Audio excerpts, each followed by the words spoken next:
Bienvenue dans le Namasté Podcast. Ici, nous allons parler naturopathie, yoga, bien-être, sport, développement personnel et entrepreneuriat. On va essayer de répondre à des questions concrètes dans ces domaines et on va tenter d'apporter de la nuance dans certaines croyances sans jamais tomber dans le jugement. Ce podcast déroule de l'aventure Namasté Box, une box bien-être et artisanale qui est née en 2022. Vous pouvez nous retrouver sur les réseaux sociaux.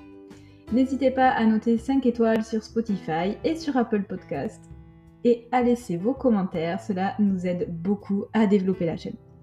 Sur ce, je vous laisse à l'écoute de l'épisode du jour. Bonne écoute!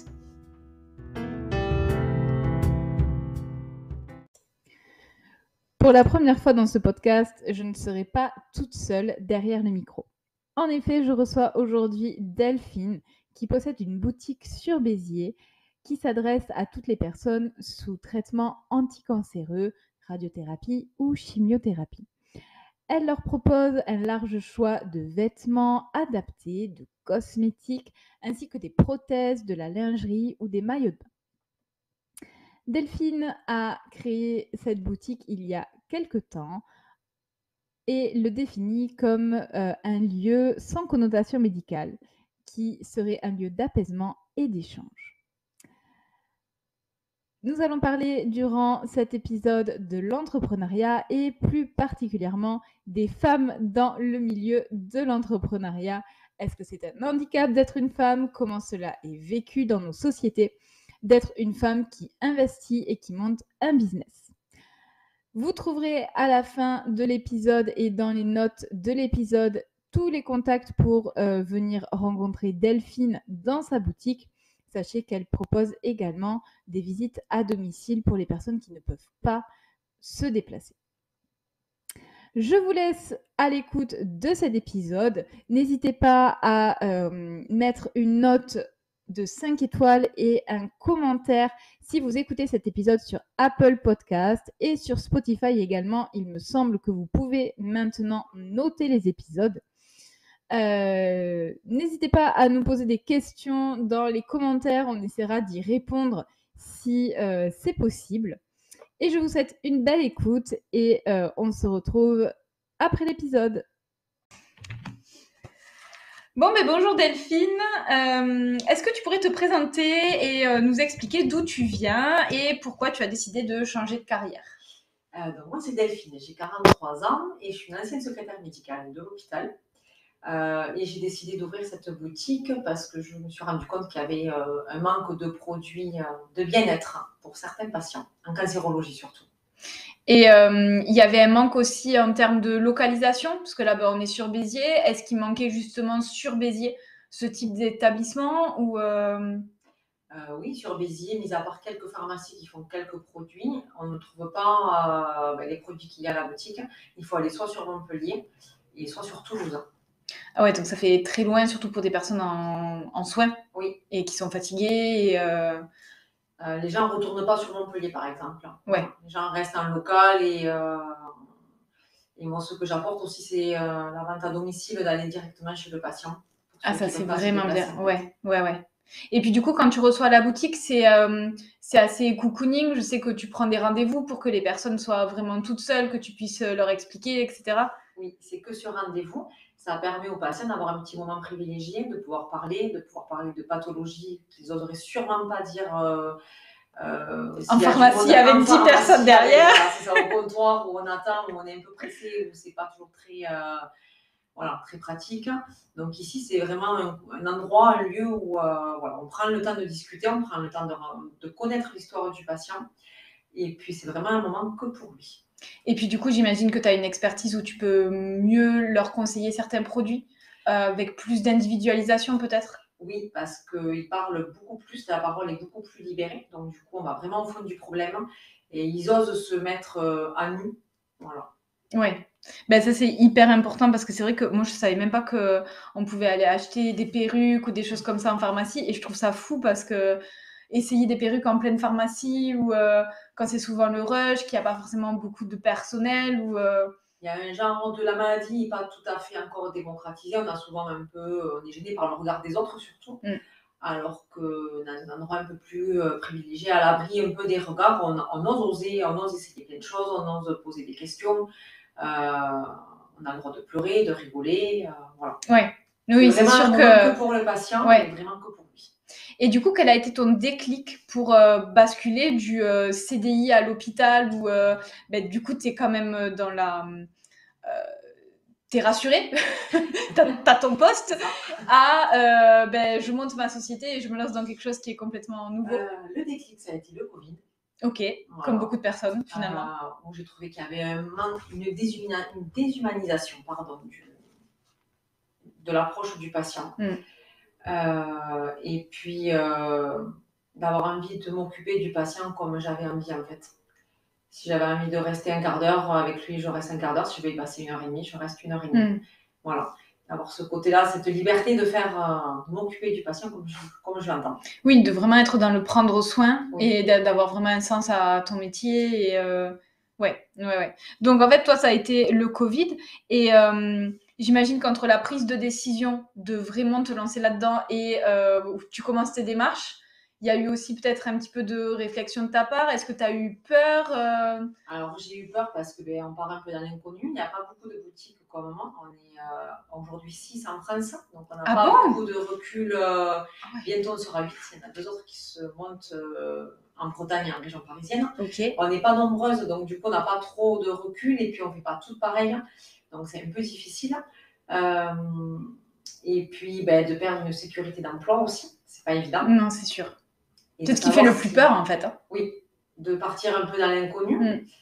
Mais l'envie d'être auprès du patient un peu plus, d'aider les gens, ça a été plus fort que le reste. Ouais. Puis il y a des moments dans notre vie où on arrive à un point où notre qualité de vie passe peut-être et notre épanouissement passe avant toutes ces peurs. Oui. Et c'est le point de bascule où on y va quoi. On est prêt à tout lâcher et c'est ce qui s'est passé. Enfin, 2 ans de réflexion. Ok. Mais une fois que ça a été fait, je regrette absolument pas. Ok. Et alors, qu'est-ce que, puisqu'on parle d'entrepreneuriat dans cet épisode, est-ce que tu peux nous dire selon toi, quelles ont été les pires difficultés auxquelles tu as fait face dans toutes les démarches? Les pires difficultés, c'est au niveau financier. En tant que femme, on n'est pas toujours très légitime en fait. Ouais, c'est vrai. Organismes financiers, on a l'impression qu'on n'est pas gage de sérieux. Voilà, c'est vrai, c'est un peu compliqué, il faut toujours un peu se justifier de ce qu'on fait. Et puis, le concept est particulier, donc il n'y a pas trop de recul. Donc, ils étaient un peu frileux. Un peu frileux. Ok. Mais après, en expliquant bien, en montrant le projet, voilà. Oui, j'imagine que tu devais travailler tes entretiens un petit peu à l'avance. Oui, il faut vraiment montrer qu'on est du territoire. C'était surtout ça la grande question, quelqu'un du territoire. Qu'est-ce que j'aurais apporté au territoire du terreau en plus? Vraiment quelqu'un du territoire, si j'avais des connaissances dans le médical, si j'avais des prescripteurs qui étaient prêts à me faire confiance. Voilà, ça a été surtout ça la grande question. D'accord. Donc toi, c'était plutôt en termes financiers, donc auprès des organismes de prêt, j'imagine. Les organismes de prêt, les organismes régionaux de prêt. Mais j'ai dû passer devant un jury d'une quinzaine de personnes pour avoir droit à un prêt. Ok. C'est stressant comme... très stressant. Ouais. Et finalement, ça s'est bien passé. Finalement, voilà. Des fois, on se met beaucoup de pression. Oui. Et on nous demande de plus. En tant que femme, je trouve qu'on nous demande un petit peu plus de nous justifier. Si, par exemple, on m'a demandé si j'allais m'en sortir avec des enfants. Donc, bon. Oui, c'est parce qu'on demande à des hommes, alors que potentiellement ils ont des enfants aussi. Mais, donc, c'est ce qu'on m'a demandé. Et du coup, c'est une certaine pression supplémentaire, finalement. Parce qu'on a l'impression qu'on a moins de droit à l'erreur que les autres. Ouais, on doit faire nos preuves. Oui, il faut montrer qu'on va assurer. Ouais. Et mis à part cet aspect financier qui était assez difficile, est-ce que tout ce qui est paperasse, parce que moi je me rappelle quand j'avais monté mes sociétés, j'étais effarée par le nombre de documents à remplir, d'appels, de gérer EDF, des choses auxquelles on ne pense pas en fait. Il y a beaucoup à gérer, mais comme je suis une ancienne secrétaire, en fait... yes, et oui. C'était le côté où en fait mes 20 années de secrétariat m'ont vraiment aidé à bien structurer. Tu étais organisée sur ça et ça t'a pas... Ça me paraît moins lourd. Ok. Mais pour tout ce qui est par exemple comptabilité, j'ai fait appel à un cabinet Ouais. comptable pour vraiment me soulager voilà, de cette charge qui est quand même assez prenante. Oui, et c'est vrai qu'on n'en parle pas assez, mais quand on est en auto, enfin que ce soit société ou auto-entrepreneur, apprendre à déléguer un petit peu. Alors au début c'est compliqué parce que financièrement ça peut être chaud de déléguer, mais à un moment donné se déléguer du temps sur la compta par exemple, où toi tu vas y passer 2 jours alors que le comptable potentiellement il le fait en 2 heures, ben ça te laisse 2 jours pour être beaucoup plus productif sur autre chose et finalement tu perds pas d'argent. En fait c'est s'enlever une charge mentale qui est quand même assez, qui pour moi du moins est quand même assez pénible. Ouais. Et du coup ça permet quand même de pouvoir faire autre chose oui. en attendant. Voilà. Ouais. Et est-ce qu'il y a eu des choses auxquelles tu as été confrontée et que tu t'attendais pas du tout à devoir gérer ce genre de choses dans ton parcours Non, rien de vraiment. Alors j'ai de la chance, j'ai mon mari qui a déjà une entreprise depuis presque 20 ans. Ok. Donc j'étais bien aiguillée et bien avertie de certaines problématiques. Donc non, j'ai pas eu de gros problèmes. T'as pas eu les problèmes du débutant où tu sais pas au niveau des statuts, tu sais pas quoi faire. Voilà. Non, ça j'étais bien aiguillée. Puis j'ai fait une formation avec la BGE de Béziers. Ok. Qui pendant 4 ou 5 mois. D'accord. Qui m'a vraiment aidé à structurer mon projet. Donc du coup, c'était carré en fait. C'était carré, je savais où j'allais. On a un conseiller qui nous aide toutes les semaines. Donc vraiment là-dessus, je savais où j'allais. Donc j'ai pas eu de grosses difficultés. Voilà. Et donc du coup, en fait, là, ce qu'il faudrait faire quand vraiment on n'a jamais fait d'entreprise ou ce serait peut-être de trouver quelqu'un comme un mentor un petit peu. Bon, toi, tu parlais de ton mari qui t'a aidé ou quelqu'un de l'extérieur, mais d'avoir une personne source référente. C'est bien d'avoir, voilà, comme on va dire un tuteur ou quelqu'un qui nous accompagne, qui est déjà bien avancé dans sa société et qui permet d'avoir des conseils. Moi, j'ai eu beaucoup de conseils de mon mari, ça m'a permis d'éviter, je pense, beaucoup de problèmes. Et puis la formation aussi, je pense que c'est très très important d'être formé.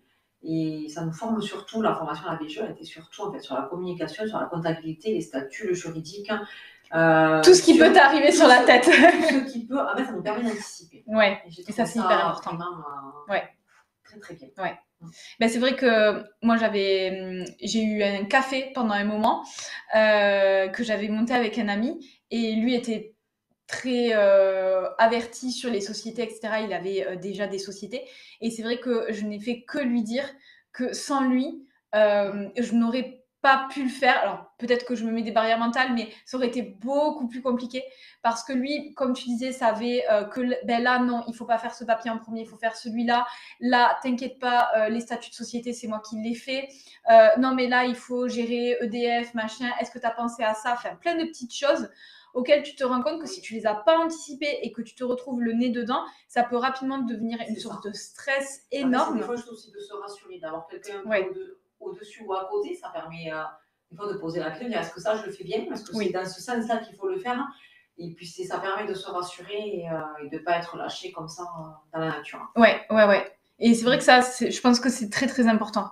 Ouais, c'est vraiment bien d'avoir l'accompagnant. La BGE m'accompagne encore. Elle accompagne, je crois, c'est les 3 premières années de la création de la société. Donc, c'est quand même... voilà, ça permet... d'avoir un petit... Oui, de savoir que tu as toujours un interlocuteur si il y a quelque chose qui se passe pas bien ou que tu as une question particulière. Ou, Ça permet d'aider. C'est le petit plus, en plus du comptable, en plus de plein de petites choses, c'est le petit plus. Voilà.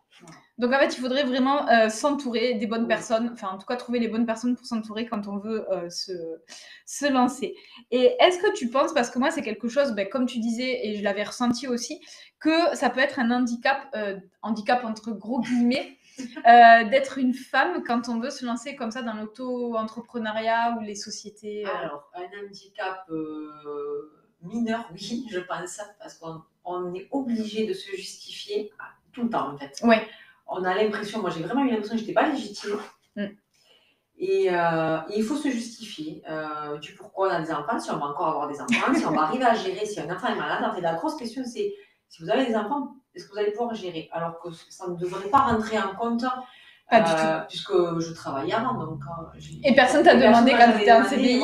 Oui. Et là, quand on crée la société, c'est vraiment là-dessus, j'ai trouvé que comme si on manquait de sérieux parce qu'on avait une vie à côté. Voilà. Oui, oui, oui. Et c'est vrai que on le fait, la société nous le fait pas mal ressentir. Et après, si on prend la chose d'un autre angle, moi je me dis, ça nous pousse à nous dépasser et en fait Complètement. à tout déchirer, entre Complètement, guillemets. ça nous oblige en fait, c'est une espèce de rage un peu, Ouais, de leur prouver c'est ça. qu'on peut gérer des enfants, une entreprise, une maison, enfin, n'importe quoi, et Ouais. que c'est pas forcément une tâche qui nous incombe toujours aux femmes. Mm, mm. Voilà. Je... Et est-ce que ça a été aussi des discussions au sein de la famille pour expliquer que peut-être tu serais, j'en sais rien, tu aurais moins d'horaires fixes qu'avant, voilà, de préparer un peu tes enfants Oui, mais comme tout le monde a participé à mon projet, ils savaient très bien que je serais peut-être moins disponible ou disponible différemment. Et j'ai aucun problème. Enfin, mon mari prend le relais très facilement sans que voilà, ça pose aucun problème. Et j'ai pas de difficultés majeures. Même les enfants ont participé au projet, à l'ouverture et C'est encore cool maintenant ça. aujourd'hui. Ouais, Donc c'est vraiment, c'est un peu comme s'ils le vivaient. ouais. Et sans eux, je pense que je n'aurais pas eu la force d'aller jusqu'au bout en fait. C'est un projet commun en fait. Oui. Ouais, ouais. C'est Comme, ça aussi qui donne l'impulsion de. Et puis voilà, on sent des fois leur fierté quand voilà, ça commence à marcher, ça commence à prendre forme, donc c'est important aussi. Ça Ouais, permet à moi de me faire avancer. Mais j'ai pas de soucis, enfin voilà. Pour la d'accord. famille, tout roule. Et tu crois que ça vient d'où ce truc? C'est ancré dans les consciences qu'une femme, elle peut pas réussir si elle monte sa société, sa boîte toute Ah seule. oui, c'est vraiment, je pense que c'est vraiment de l'inconscient. Ouais, c'est un inconscient C'est un collectif. inconscient, ouais, complètement. Parce qu'en fait, il y a même ce genre de réflexion, enfin moi je sais que je l'ai eu, de la part de femmes. Oui. On est d'accord, c'est Oui, pas oui. que les hommes qui Non, nous disent du tout. non mais il y a même des femmes qui, dans l'inconscient, c'est pas possible. Ouais. C'est comme si on était juste relayés pour le travail à la maison ou d'avoir un travail de bureau, mais Oui. pas pour faire plus. En fait. Ouais, ouais. Alors que ça se gère très bien. Oui, et puis je pense Pas de- que l'esprit féminin est finalement fait, entre guillemets, pour l'entrepreneuriat, parce qu'on a ce truc où on est très, on arrive à catégoriser les choses, à s'organiser, Complètement. à voilà, à pas partir dans tous les sens, assez rationnel entre guillemets. Oui. Et je trouve qu'en fait les femmes sont presque plus faites que les hommes. Oui, Sans- parce qu'on sait, voilà, on sait s'organiser. Ouais. On a... Bah, on gère la maison et Voilà. la famille, donc. Il n'y a pas de. Enfin, je veux dire, l'organisation, c'est assez facile en fait. C'est Oui, pas c'est ça ça. le plus difficile quand on crée une entreprise. C'est Ouais. pas l'organisation de la vie d'entrepreneur ou de la vie de famille. Et d'imbriquer les deux, puisque en général, vu qu'on gère les plannings de tout le monde, C'est ça. ça se fait automatiquement. Du coup, ça se fait. Ouais, ouais. Mais c'est vrai qu'il y a encore ce truc de superwoman. Alors, est-ce que c'est pas aussi nous qui nous mettons la pression? Des fois, je me demande si c'est nous qui nous mettons. Peut-être. Ouais. Hein? On a l'impression de devoir être au-dessus. Se justifier, en fait. Moi, je Ouais. trouve qu'il faut que je me justifie de ce que je fais. Ou si, par exemple, un après-midi, je ne travaille pas pour X raisons pour mes enfants, il faut aussi se justifier. Voilà. Ouais. En fait, rien ne va, jamais. C'est-à-dire voilà. que si tu prends tout le temps pour les enfants, c'est mon Dieu, mais pourquoi elle ne travaille pas voilà. Et si tu mets tout dans ton travail, ta société et ton business pour que ça fonctionne, c'est oh là là, la mauvaise mère de famille. Ouais. Tes enfants qui les délaissent. Ouais, ouais. Il n'y a pas le juste milieu où on arrive à tout gérer, en fait. Enfin, à faire ça normalement. Oui. Quoi. Et tu vois, je suis en train de me demander si finalement cette pression, elle vient pas plus des femmes que des hommes. Parce que j'ai l'impression, ouais, j'en discutais avec une amie il n'y a pas très longtemps, qui me disait que pareil, elle gère très bien son métier qui lui prend énormément de temps, elle est cadre et sa famille, et qu'en fait, elle sentait le regard désapprobateur des mamans quand elle venait chercher sa fille à la crèche, ou voilà, en disant, tu vois, elle est jamais là, ou elle travaille tout le temps, et cette pression plutôt des femmes. Oui, aussi. Hein? On le ressent quand même. Enfin, après, je pense que c'est un peu aussi de la jalousie. On a envie aussi d'être pareil, on n'a pas les moyens peut-être. C'était le fond de ma pensée. Je n'osais pas. La jalousie de dire elle a réussi, mais après tout le monde peut réussir. Je pense que tout le monde peut réussir, c'est juste la capacité de réussir. Oui. Si tu te donnes les moyens et si tu le veux vraiment, en fait. Et je pense que si il y a cette jalousie parfois entre femmes, elles pensent qu'elles voudraient être comme nous, on va dire, on parle de l'entrepreneuriat, mais au fond, si elles ne le font pas, c'est qu'elles n'en ont pas vraiment envie. Et parce que je pense que tout le monde peut le faire. Tout le monde peut être capable de monter une entreprise, il n'y a pas de barrière Non. particulière. Non. Il n'y a aucune barrière. Non. C'est vraiment le regard qu'on porte. Et Et puis oui, il y a un fond de jalousie de se dire, bon, ben, si je fais ça, je vais moins m'occuper de mes enfants, ou si je fais ça, je serai moins disponible pour la famille. Ouais, Alors que c'est pas, les deux peuvent très bien se faire. tout à fait. Ouais. Non, mais ça, c'est sûr. Il y a, enfin, en tout cas, moi, je fais Ouais. très bien les deux. Et Non, mais comme ça donne un exemple qui est quand même top. j'arrive à m'occuper de mes enfants et de ma vie de famille et j'arrive très bien à travailler à ma boutique. Il n'y a aucun problème là-dessus. Enfin, après, c'est toutes les questions d'organisation et de... Oui, mais ça c'est sûr. Par contre, il faut être organisé. Et tu sens que tu es plus épanoui? Oui. Parce que ça aussi, finalement, c'est hyper important parce que ça a un retour sur ta famille. C'est-à-dire que peut-être que tu es moins là, mais quand tu es là, enfin, tu es moins là, et encore que, peut-être autant, mais au moins quand tu es là, tu es hyper épanoui. Et du coup, ça ressort aussi sur ta famille. Notre rapport au travail, c'était un travail que j'ai choisi. Que tu ne subis pas. Je ne subis pas, que j'ai choisi. Je m'impose les limites que j'ai envie de m'imposer. Je m'impose les horaires que j'ai envie de m'imposer. Voilà. Donc, du coup, on ne vient pas travailler la boule au ventre ou dire encore une journée. Et puis le soir, tu rentres pas. Voilà. Attendre les vacances parce qu'on n'en peut vraiment plus. Ouais. C'est un autre rapport au travail. C'est aussi un bien-être. C'est pour moi aussi. Ah, ben oui. C'est pour moi aussi de pouvoir être sereine. De travailler tranquillement, sereinement, avec d'autres stress, parce que ça implique forcément d'autres stress, mais c'est propre à moi. Oui, c'est ça. C'est un stress qu'on a choisi aussi, qu'on ne subit pas. Alors bien sûr, c'est vrai que, comme tu dis, moi, c'est les up and down, tu sais, il y a un jour où tu es euphorique, ouais, c'est trop bien, mon business il est top et tout, le lendemain tu es en bad parce que tu as eu une mauvaise nouvelle dans ta journée. Mais en fait, c'est ça qui fait... c'est les le métier aussi. De l'entrepreneuriat, c'est jamais linéaire. Mais il faut y croire. Il faut y croire, Si on est bien entouré, ça permet aussi de se faire remotiver. Quand on est vraiment en bas, des fois... Et puis le fait d'être en bas, ça te fait... Parfois, moi, je me dis, ça me permet de me remettre en question, ma manière de travailler. Du coup, je peux changer quelques petites choses et finalement, ça va être du bénéfique. Oui. Ça permet de toujours garder les pieds sur terre. Et de se dire que tout n'est pas à gagner. C'est parce qu'on a fait un super mois. Avec le mois prochain, il sera pareil. C'est ça. Voilà, puis c'est toujours des petites batailles tous les jours un peu. C'est un peu le leitmotiv tous les jours. Quoi. C'est ça, exactement. Mais on devient vite accro après, c'est addictif après. J'allais te dire, je pense que quand tu as connu l'auto-entreprise ou la société ou quoi, moi je me vois plus du tout retourner salarié. C'est impossible en fait. Je serais incapable. J'ai une liberté d'action et une liberté tout court. C'est ça. De m'organiser comme je veux. J'ai pas de... On a forcément des contraintes, mais bien sûr. Elles nous appartiennent en fait. C'est nous qui les avons choisies. Et tu vois, moi je me disais, je pourrais plus travailler pour un patron qui ne sait pas ce que je fais parce qu'il est cadre et qu'il a jamais foutu les pieds dans un service, qui m'impose des horaires pour aller manger.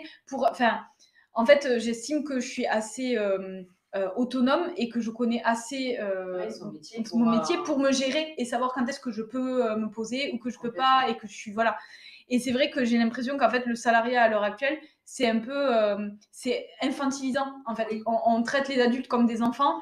Et alors, je pense on peut faire un peu ce qu'on veut, on peut créer, on peut inventer une manière de travailler. Mais je pense que moi, la boutique, c'est une autre manière de travailler. J'ai créé mon petit monde et puis ça permet d'évoluer différemment. On n'est pas toujours bloqué dans son monde. Là, on peut évoluer comme on veut. En fait. Ce que tu dis, c'est vrai que quand on est dans le salariat, des fois, on a plein d'idées pour faire évoluer, on pense à des choses, etc. Et en fait, on a toujours un mur parce qu'il y a les instances, il y a les machins, non, mais ça se décide pas. Qui se met. Et moi, j'ai un tempérament genre action-réaction. Et c'est vrai que c'est hyper frustrant. Alors que là, pour ta boîte, tu as décidé de faire ça, ok, demain tu fais. Ça marche pas, ça marche pas, mais il n'y a pas de... Voilà, j'ai aucun regret, il faut tout essayer. J'essaye plein de choses, ça marche pas toujours, mais... Non, mais au moins, tu as essayé. Il faut essayer. Il faut essayer. Et alors, du coup, pour toi, qu'est-ce qu'il faudrait avoir comme qualité pour pouvoir monter un business on dit business pour dire en globalité, mais... il faut pas baisser les bras, il faut être persévérant. Il faut croire en ses rêves, en fait. Tout simplement. Il n'y a pas de recette magique, je crois pas. Le travail, beaucoup. Il faut travailler, Parce que ça aussi, moi, j'ai l'impression qu'il y a beaucoup de personnes qui pensent que quand tu es auto-entrepreneur, comme tu disais tout à l'heure, du coup, on est libre de nos horaires, etc. Et que du coup, tu vas pas travailler énormément. Alors que tu es d'accord avec moi, on travaille beaucoup plus que quand on était à 35 heures. On fait au moins 80 heures semaine. Des fois, mais pendant que je fais mon repas du soir, je pense à des idées, donc je note, je me repose 1 heure, je refais un truc. C'est ça. Du moins moi, je suis toujours en ébullition de faire plein de choses. Pareil. Et on compte pas les heures de la même manière. Et pour arriver à un petit truc, ça demande derrière des fois de longues journées de travail. Oui, donc je pense que c'est vraiment dans le travail. Il faut être persévérant, il faut être clair avec soi-même, il ne faut pas lâcher, il faut surtout croire en ça, il n'y a pas de raison que ça ne marche pas. Et il faut surtout essayer. Oui. Essayer. Et il faut travailler. Il faut travailler. Ouais. Il faut beaucoup travailler. C'est vrai que ça, non. Il n'y a pas de dimanche, il n'y a pas de soirée, comme tu dis. Des fois, moi, je me réveille en pleine nuit et maintenant, j'ai un petit calepin à côté de moi parce que sinon, tu sais, je me réveille, je me dis « Waouh, mais ça, c'est trop une bonne idée !» Avec un cahier et un stylo, parce que j'ai des fois 300 idées à la minute et que c'est trop bien. Tout ne sera pas forcément réalisable, mais c'est pas grave, tu notes et... On note, on fait, on essaye et des fois, ça marche. Ouais, c'est ça. Et du coup... c'est le travail. Et du coup, est-ce qu'il y a des fois où quand même tu regrettes, où tu te dis quand même j'étais tellement mieux avec mon CDI avant, j'avais moins de problèmes, ou est-ce que... Non. Mais des fois, ça m'est arrivé de me dire bon, là, cette semaine, c'était pas top. J'ai pas fait comme j'ai voulu ou j'ai eu des petits soucis, voilà. Et puis quand je repense à comment c'était avant, non. Donc tu ferais pas aucun regret ou pas de chemin inverse Je recommencerai 10 fois. Ok. Non, c'est bien. Ça veut dire que c'est ton chemin. Non. Ok. Aucun regret. Ok. Et du coup, juste pour finir, quels sont tes projets pour la boutique, pour ton activité en règle générale? La boutique, là, elle commence un petit peu à se développer. Il y a un peu plus de monde qui me connaît, qui commence à venir. Il va y avoir des ateliers en boutique. Ok. Donc j'ai été aidée par une association biterroise qui est venue m'apporter son aide. Donc on va créer des ateliers en boutique, ateliers naturopathie, réflexologie plantaire, hypnose, pour en fait accompagner les patients en soins de support bien-être. C'est top ça. Dans tout ce qu'ils ne trouvent pas en milieu hospitalier ou en clinique, on n'a pas le temps, c'est pas la priorité. Non, c'est sûr. Ici, on va pouvoir le retrouver et voilà, avoir des moments d'écoute, des groupes de parole, d'échanger sur diverses problématiques. Et ça permettra que la boutique ne soit pas qu'une boutique où on trouve des produits spécifiques, mais aussi un lieu d'accueil et d'échange. Du coup, j'allais te dire, c'est l'évolution toute trouvée. Au lieu d'être une boutique, ça va devenir comme une bulle, comme un cocon. Parce que les gens, quand ils viennent me chercher un produit, souvent on discute et puis je me rends compte en fait qu'il y a des petits maillons manquants dans la chaîne du soin. Alors le soin, c'est très bien, c'est ce qu'il faut. Mais dans le soin de bien-être, en fait, il manque plein de choses. Donc, et puis les gens ne savent pas où aller, ça veut pas. Moi, je voudrais qu'ici soit un lieu où on puisse retrouver une info parce que centraliser l'information et se dire que quand on ne sait pas, on appelle, on passe et on peut trouver une info, on peut savoir où aller chez un kiné ou aller chez une naturopathe, faire un cours de sport adapté, pouvoir les aider, les accompagner pour qu'il n'y ait pas que la maladie, que le côté médical, parce que le côté bien-être, c'est une partie aussi de la guérison et de l'avancement. Et moralement, les patients en ont besoin. Comme un lieu ressource. Oui. Voilà. Ok, c'est un beau projet. On va conclure du coup. Je te remercie pour cet épisode. Je mettrai en note de l'épisode du coup les liens pour les réseaux sociaux si vous voulez aller voir les réseaux, le site internet également, comment te contacter. Donc n'hésitez pas à aller voir sur les notes du podcast. Et on va vous laisser sur ça. Merci à toi. Merci. Bonne fin de journée. Merci. Et à la semaine prochaine pour un nouvel épisode.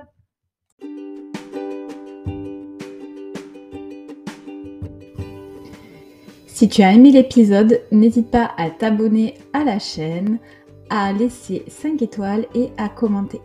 N'hésite pas également à partager avec tes amis et on se retrouve très vite pour le prochain épisode.